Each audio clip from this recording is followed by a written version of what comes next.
Hey,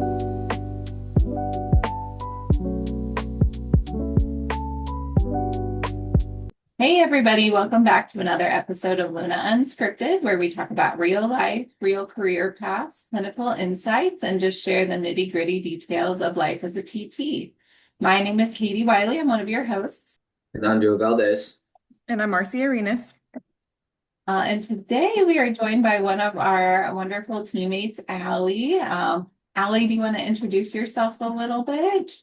Sure. Thank you guys for having me on. My name's Allie D'Alessandro. I've been a physical therapist for about 15 years, and I have been a physical therapist in the neuro rehabilitation world.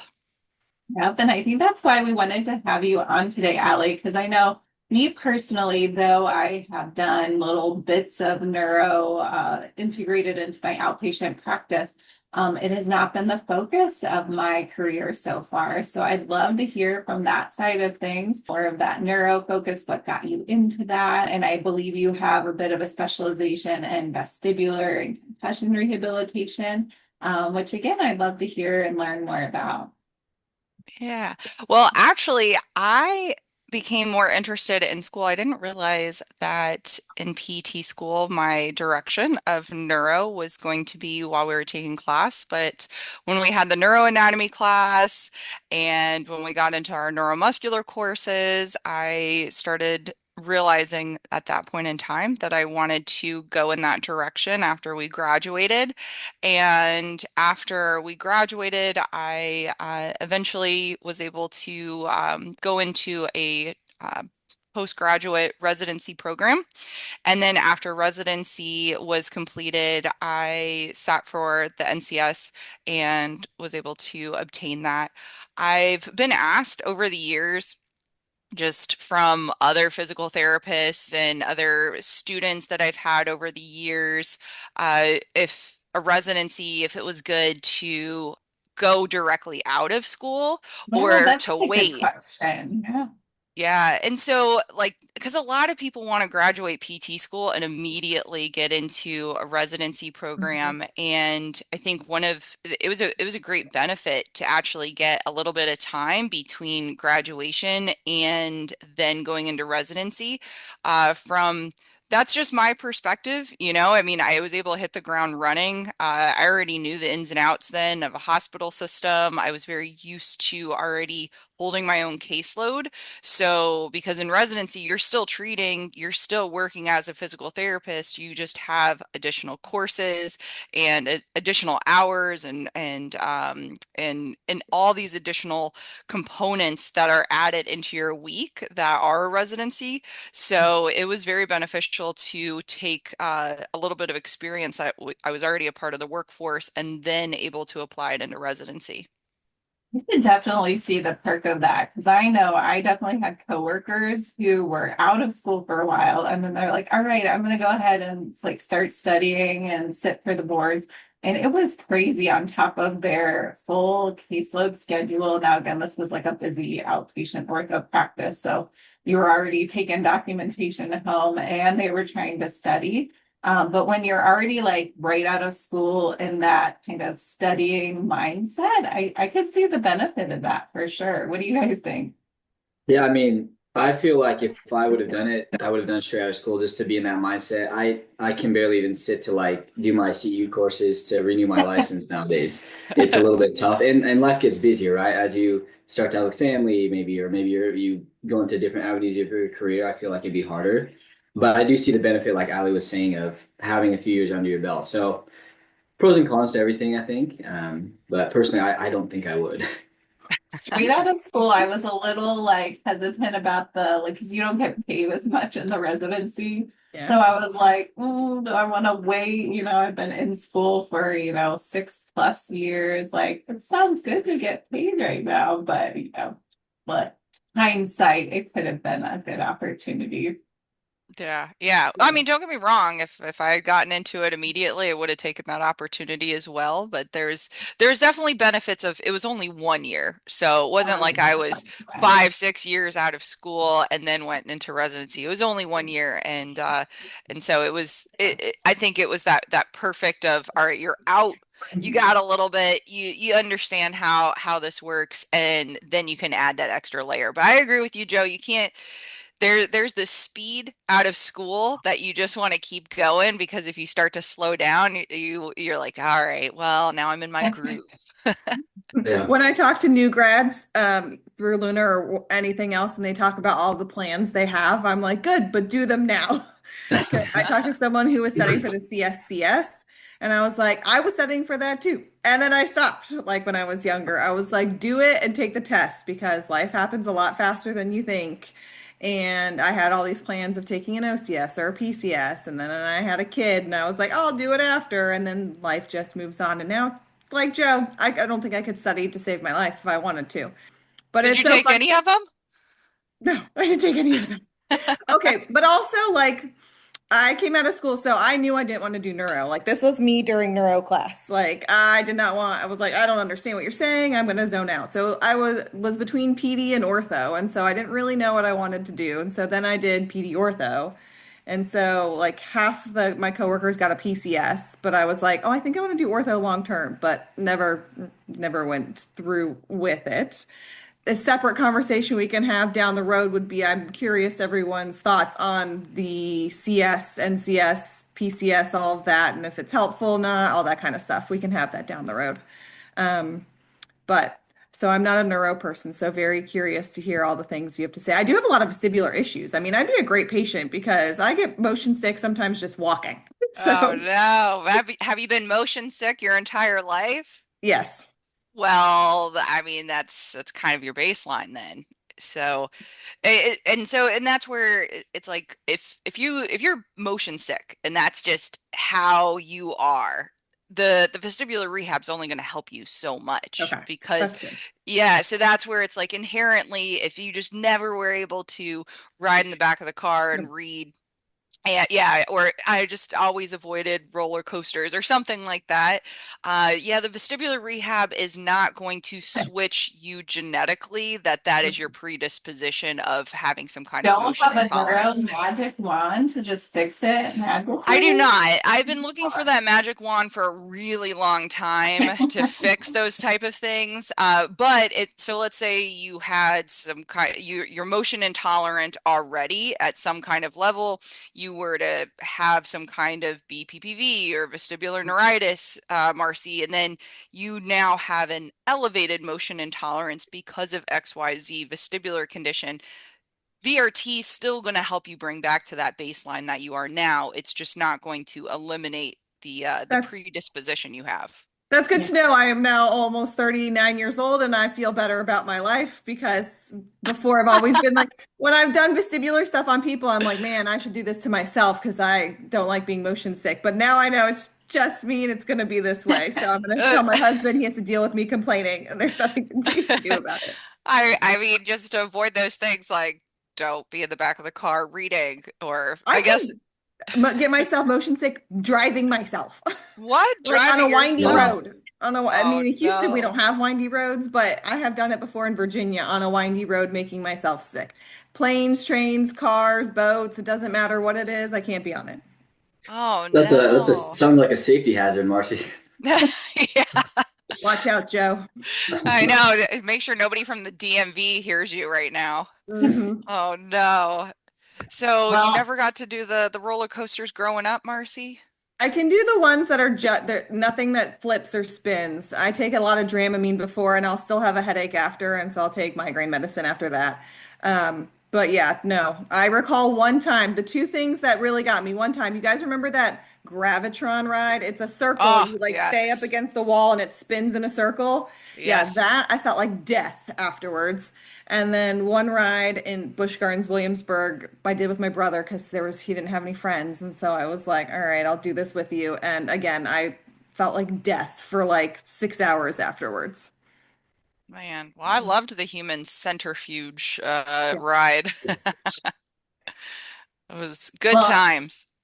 I would love to hear. So you did your neuro residency. What kind of specific like setting and patient populations did you work with afterward? And how long and kind of how did that evolve? Yeah, well, with residency, it helps with the specific one I participated in was I spent time with the Traumatic Brain Injury Center, stroke unit, as well as I had some time with pediatrics and as well as spinal cord injury, and that was all in inpatient rehab setting. And we did have a rotation that was in outpatient. A great experience that I had during that my rotations in outpatient was one of the brain injury rotations was a community reentry program. So That that was a lot of fun. sounds That like Yeah, it was a day program. So so individuals that had been discharged from the hospital, and then everything that we were doing where we were a multidisciplinary team that was they would come in from 9 to 3 spending the day and shift between the different disciplines, so maybe they were with PT, OT, speech, psych, and then they would also do things like different tasks where we would work together as a group for preparing lunch, and then there was meditation time. So it was really cool because there was also counseling that was involved with just with the promotion of community reentry. So it was great to see an experience working in an environment that went from inpatient to that center step, and then discharging to, I guess, traditional outpatient, as you will afterwards, before hopefully then discharging completely from any kind of therapy or whatever ongoing therapy they needed. Have you I heard of the neuro transitional rehab centers where they can like live on site, kind of with that same goal and token? They just put one in around me in Columbus, maybe like a year or two ago. But I thought that was such a cool concept. So, Yeah, getting when people really can't sustain living independently and don't have that, support for those, more advanced TBIs and things like that, where it just yeah. takes so much longer to get back.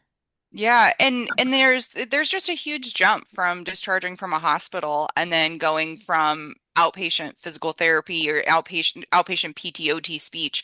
There is a huge jump in all of these other components that patients need to be able to make that transition and make that kind of functional recovery on so many different levels, not just thinking of functional recovery being us walking and being able to drive a car again. There is so many other layers that we need as just complex individuals to be able to return to our day to day.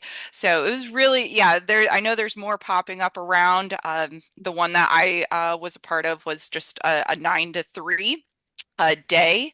They didn't stay. There was not an overnight like check-in type of environment, so they didn't stay on site overnight, but they came every day at 9 a.m. and left at 3, just like almost like a school program. Super cool. So how long did you work there? Well, that was part of the residency rotation, and then I eventually I stayed with a spinal cord injury program for a few years, and that was all inpatient rehab, and that was an amazing experience to be able to work on a spinal cord injury unit, and we saw the unit saw non-traumatic as well as traumatic spinal cord injury. So it was and other various neurologic conditions as well. So it's while a wide range, very, very specific in those couple years of experience with a lot of different things that we saw. I'm Pretty curious amazing. on the spinal rehab unit that you were on for a few years. I mean, all my neuro experience is really limited to my rotations. Like I'm a big ortho guy, so ortho since graduation, but they did have a lot of really cool devices like the exoskeleton, the new step, all this stuff. Did you find that there's something that you used really frequently that had a lot of success with those spinal injury patients?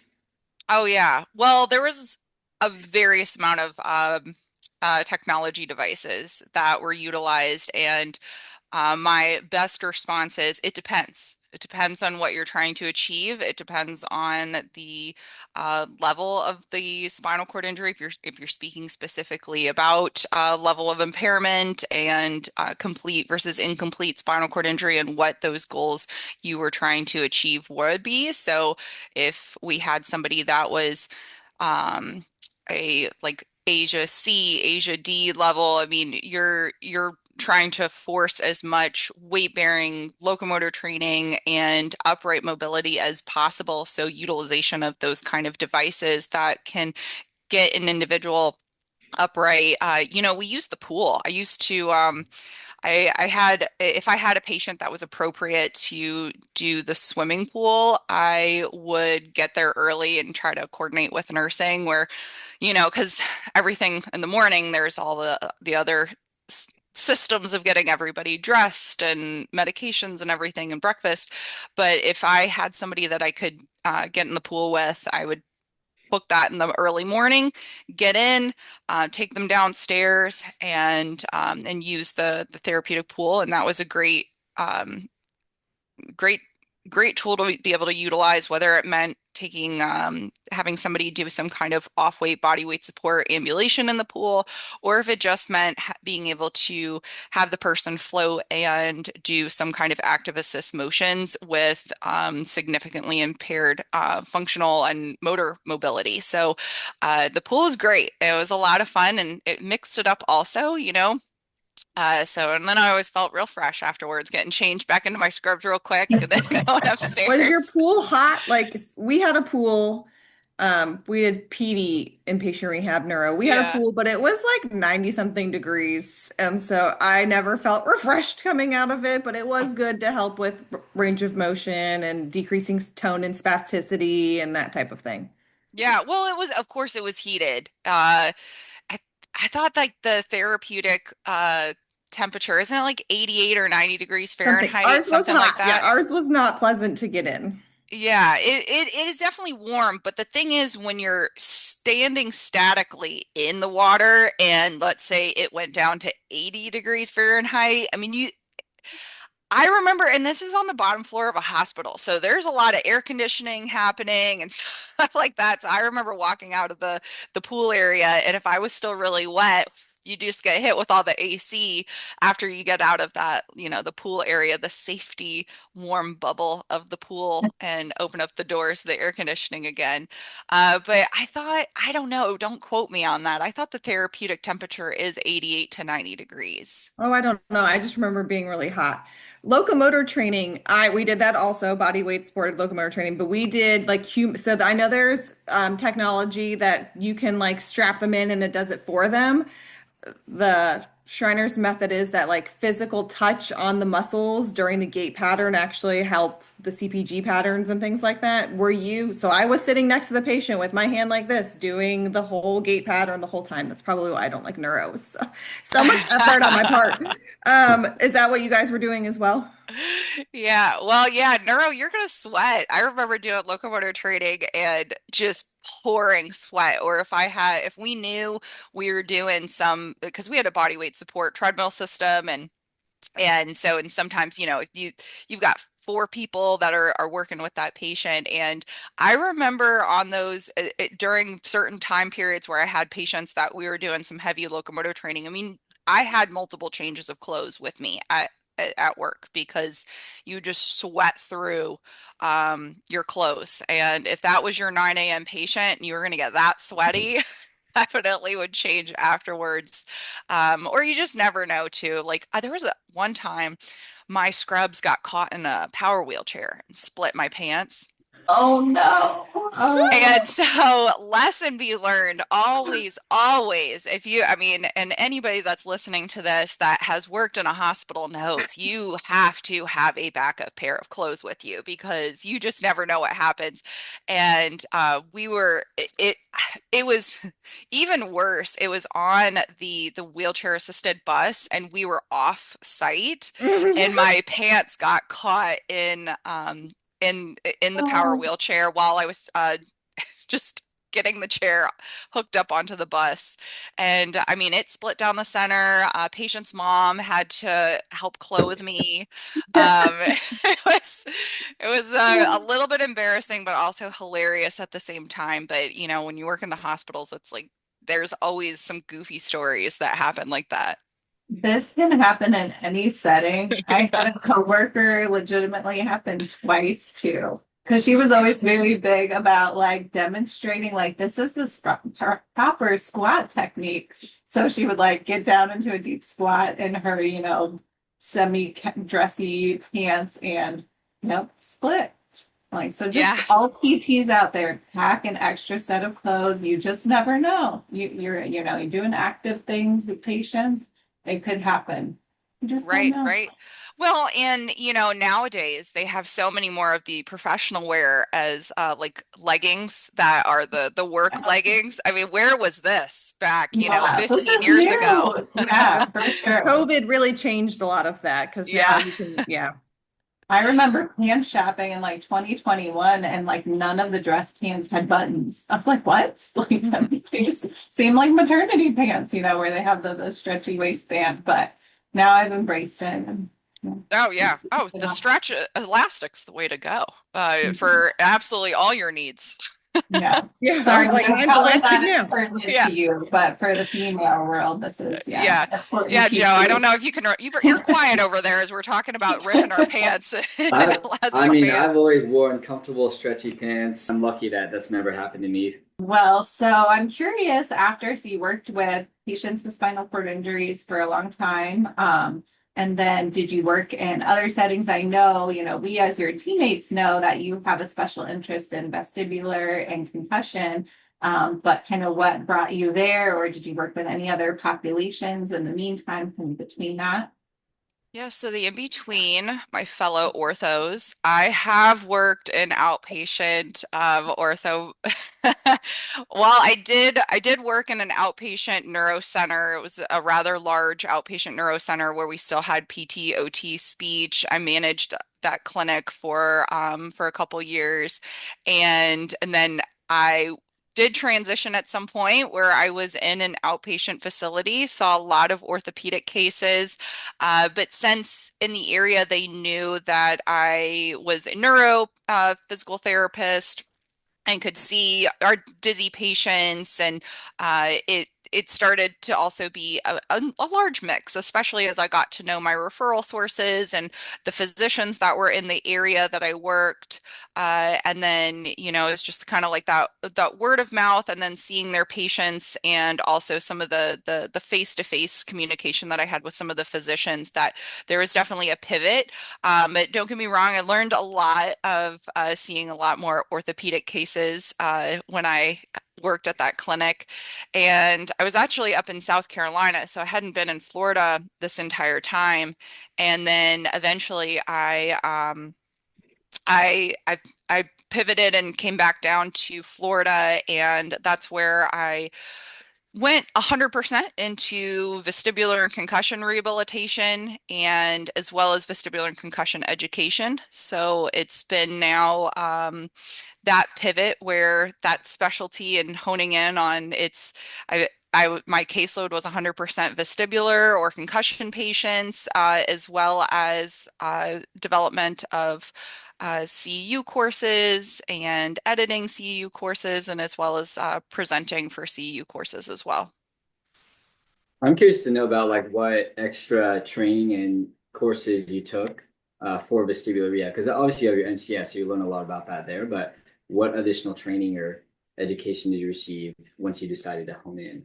So I will, and I don't know if any of these people will see this, but I was able to be trained on site with a lot of audiologists that specialized with vestibular, and they were also providing neurodiagnostic testing on site. And so I was able to not only just shadow observe in those sessions, but the more I learned about the neurodiagnostics, and obviously the more I was being trained on site with an ENT and audiologist, there was a lot more that I started to learn within that umbrella of where I was working. And so we worked as a multidisciplinary team, and those audiologists, I mean, they're the experts of that inner ear.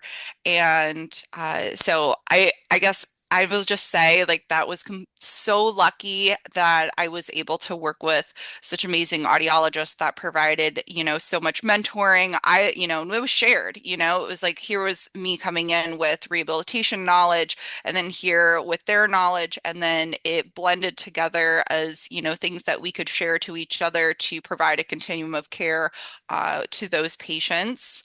And so yes, that was a big part, was a lot of on-site training with other specialists in that area. Feel like that should be a no-brainer, right? If you want to learn about vestibular, you go to the expert, which is audiologist. And I honestly never thought about that until you Same. until you said that. I was, Yeah, that wouldn't have even crossed my mind, but that makes so much sense. Yeah, that's very cool. Yeah, and So and they can also, well, to add to that too, because like a lot of audiologists too, like there's more audiologists that are starting to specialize too with vestibular testing and vestibular treatment as well. So it does actually make a great complement to each other with both specializations in that. super cool. So what is like your normal, so working in that field, your normal like patient breakdown? Like obviously BPPV, I think is one that we're all relatively familiar with. You get kind of generally taught about that through PT school. But what are other like common diagnoses that you see? What percentage of concussions, all of that good stuff. And thankfully, I know they've been identifying and treating concussion a lot more readily and, past 5, 10 years. Yeah. Well, and yeah, and so I mean, so many of the concussions go undiagnosed. And so the more that we're able to spread that type of awareness of what kind of, because concussions are diagnosed based off of symptoms, right? And so that symptom presentation. So even, if you're in an outpatient orthopedic clinic and you have a patient that gets referred to you who's, motor vehicle accident and you're evaluating the cervical spine and I mean, if you're evaluating the cervical spine and you are not also performing some kind of concussion screen, you may be missing underlying post-concussion type of symptoms, and that patient may, 80% of concussions are going to resolve idiopathically within the first couple of weeks. But if you get that patient post-motor vehicle accident and it's been 6 weeks and you're treating their cervical spine, and then you still need to identify, is this dizziness? Are these headaches only coming from the cervical spine, or am I missing underlying post-concussion symptoms? And was this something that also needs to be addressed? So it's understanding too of identifying that other symptomatology to make sure that you're looking at it from a whole and making sure that those concussions are not scooting under the radar. The To answer the other part of your question as well of, well, what other kind of vestibular disorders was I seeing?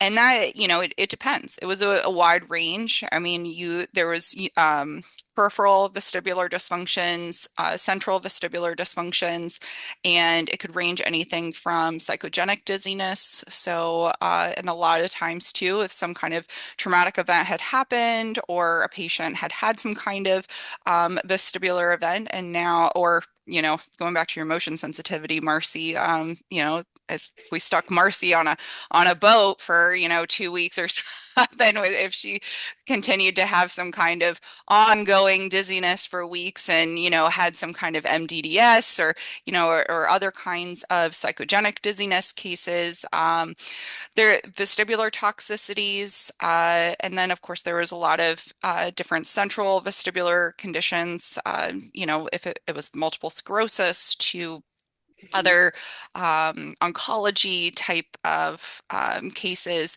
So it was a wide range. No two people were the same, and maybe some people, had combo platters of different types of diagnoses that you could see at the same time. And maybe somebody had BPPV, but also had, multiple sclerosis. It combines and it adds different layers of what you're looking for and what you have to treat and how you're going to approach each of those individuals. But I would say, in short, to that very long response to it depends. It was so much of a variety and just always kept me guessing, who was I gonna evaluate?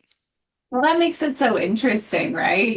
Having that complexity and kind of figuring out what's going to work best for this patient too. Well, and even what you were referencing back in the orthopedic clinic you worked in, I feel like for everybody, just like, though we have our little paths that we go down, neuro, ortho, pediatric, whatnot, just gathering knowledge along the way as you're practicing, like, because there's a lot of neuro principles I use with my patients, and I'm sure various orthopedic principles you use with yours. And some of our ortho patients do have dizziness, and we need to address and be respectful of that and do what we can to help them with that too. So I feel like it's just all of our skill sets can kind of overlap and make us Yeah. really great clinicians.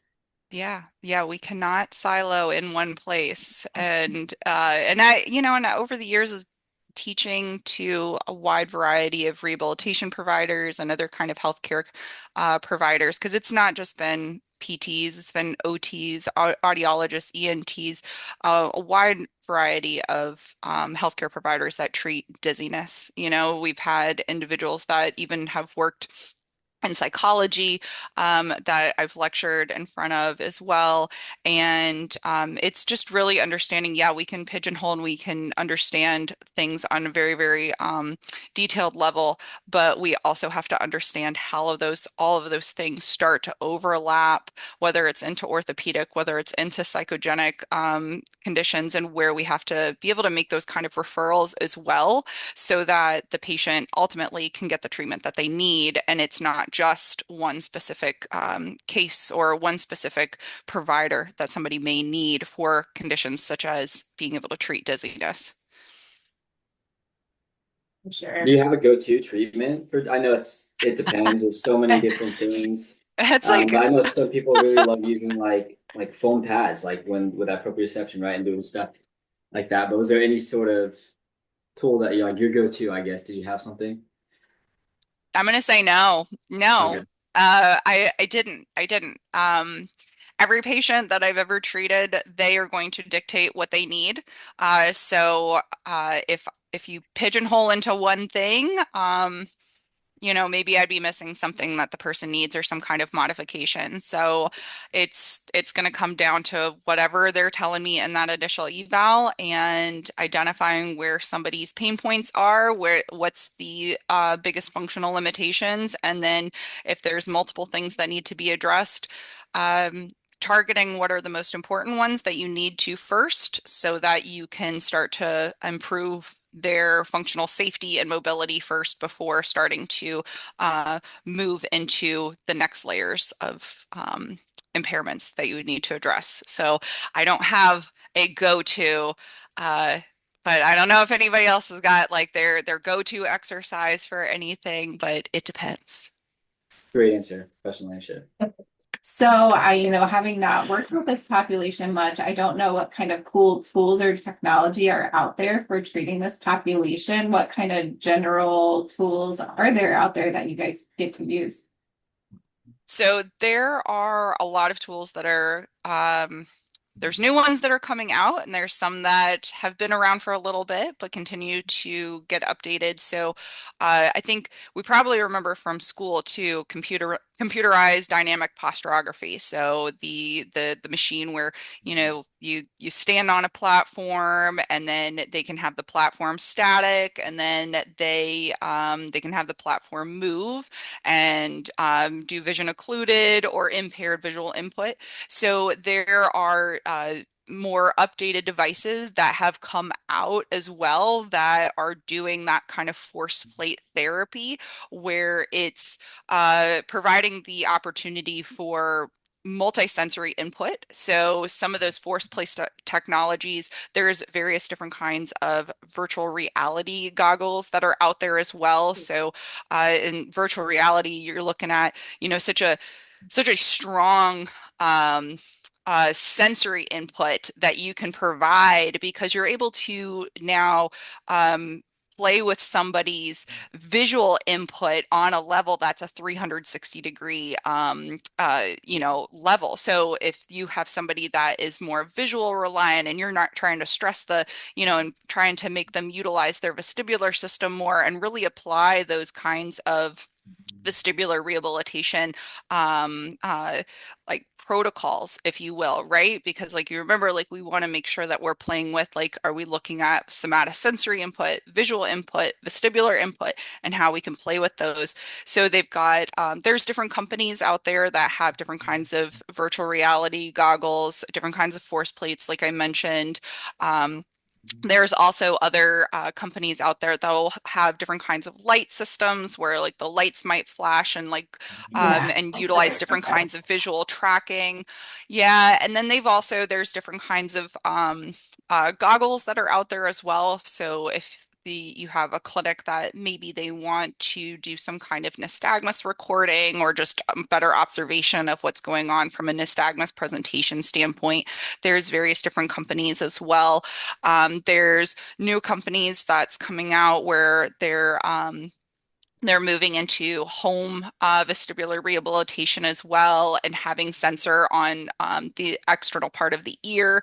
And so there's all of these other components that are coming into play to help with from a rehabilitation standpoint, and it's really cool to see what they're doing, and a lot of fun from a standpoint of just like what can you do to play with somebody's sensory input to improve the vestibular system, or if you're trying to improve the somatosensory system, and just making sure that you can play with those different kinds of inputs.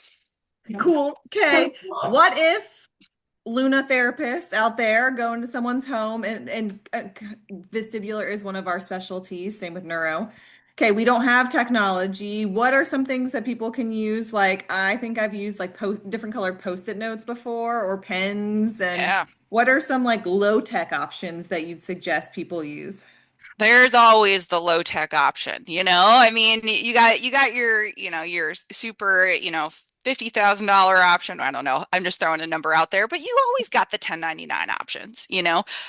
So if you go back to the basics, like, the sticky notes, yeah, you can definitely utilize sticky notes as far as single sensory inputs, multiple sensory inputs.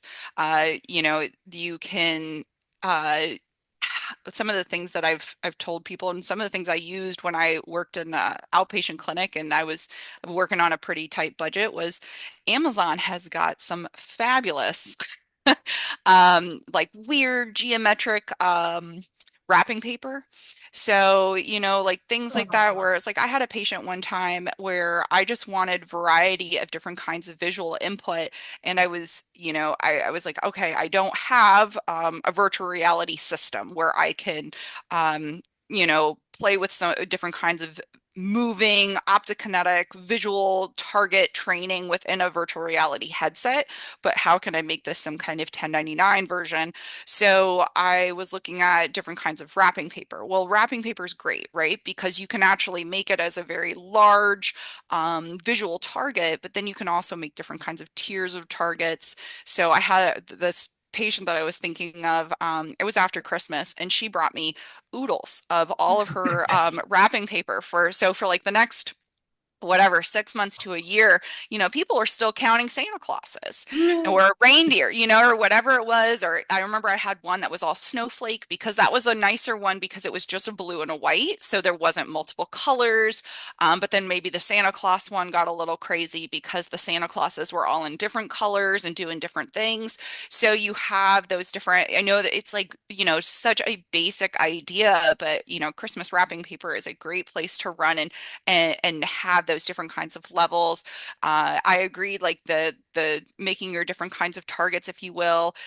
So another one that was an easy pick was when people take down decorations at parties, party streamers.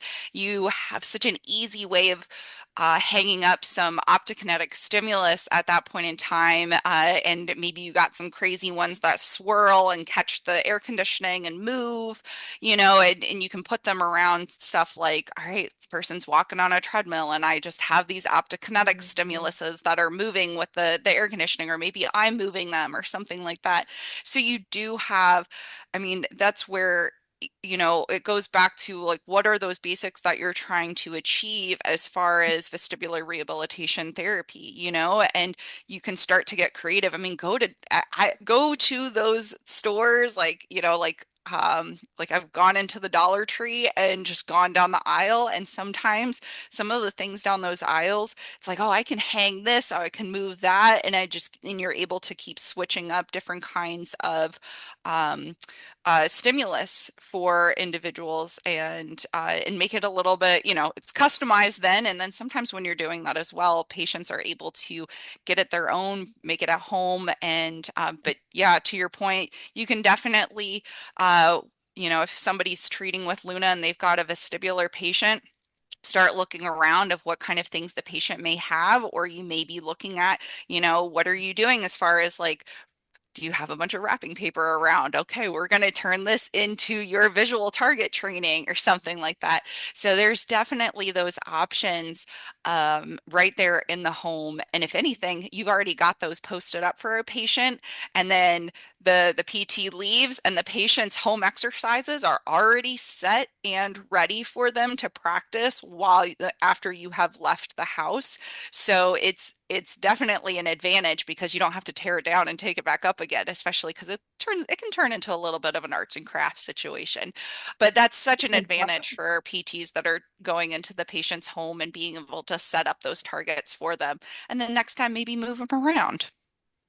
Well, that makes it so functional too. And I'm sure with our vestibular patients too, obviously like driving and getting to and from a clinic can be challenging. So having the option for a PT to come to them, especially in like the acute phase of a vestibular flare up, like that could really make a difference. On that token too, out of curiosity, how many patients have thrown up on you like during an actual session? I only laugh because I've had this question so many times. Mhm. And I, you got like, not everybody is going to do that. And it's actually a lot less of a percentage. I don't have an exact percentage of you, for you where it's like, oh, well, only 10% of your patients are going to vomit. I mean, it's really a roll of the dice type of situation, but, not everybody's going to vomit. And that, I remember in school, and when I'm lecturing too, I remember, hey, pull up the trash bin and drag it over and park it right next to the patient's head on the mat. And that way they can puke right into the bucket. But here's the thing, you pull up the trash can and you park it next to me and you're about to perform some kind of intervention. What is the first thing I'm gonna think that you're gonna make me do? Vomit. Yeah. Yeah. So, so why, it's like you want to be prepared and you want to have, your exit strategy, but if you go pulling up a trash can next to somebody, and it's like, hey, this is just in case you puke, a lot of patients then you've instilled that in someone's mind of, all right, well, this is this is about to get wild, you know, and Marcy's gonna make me puke all over this couch or something like that, I have right? made patients puke, So, thank you, but it's doing sports stuff, not vestibular. but you know, it's like be prepared, but it's such a small percentage. People will, you know, depending on what's going on, depending on, you know, comorbidities, other kinds of vestibular, you know, diagnoses, and yeah, people can feel sick, uneasy, and how much of that is really on that normal and expected range of what you as the clinician should be already anticipating for it to happen because it will happen. But it's also being very comfortable in providing that education to the patient. I would say, you know, out of weeks could go by of, you know, seeing BPPV patients and patients with vestibular conditions and over high repetitions of seeing a high volume of patients. And, you know, months could go by before somebody's actually going to vomit. So it's such a much lower percentage than I think everybody's And anticipating. I would envision. That's why I'm like, ooh, Yeah, I don't know if I want people thrown up every day, but no. No, that yeah. definitely makes sense to anticipate it, but it's not quite as frequent or dramatic as one might envision. Yeah, yeah, and I mean, and of course, you know, if I was treating you, Katie, and I go, this is, you know, I just want to make sure. Do you feel like you're gonna puke? How about now? You know, it Yep. starts to go. You're like, you know what? Maybe, Allie, maybe I do feel like I'm gonna puke. You know, so it's be ready, but you don't have to prep that into their mind, because then maybe you can't get it out of their mind. Yeah, That's a no, good point. that makes sense. Things that I would never think about in the ortho world, really. Of like, you know, is my patient going to puke on me today? Which kind of brings me to a question I have is, I'm sure there's people out there listening that might be interested in going into the neuro world a little bit more into vestibular rehab. Do you have any advice or things to, you know, prepare for that or decide if they want to really do that? It's, I mean, I guess the best advice is for sure to, you know, do your research on some of the courses that are out there.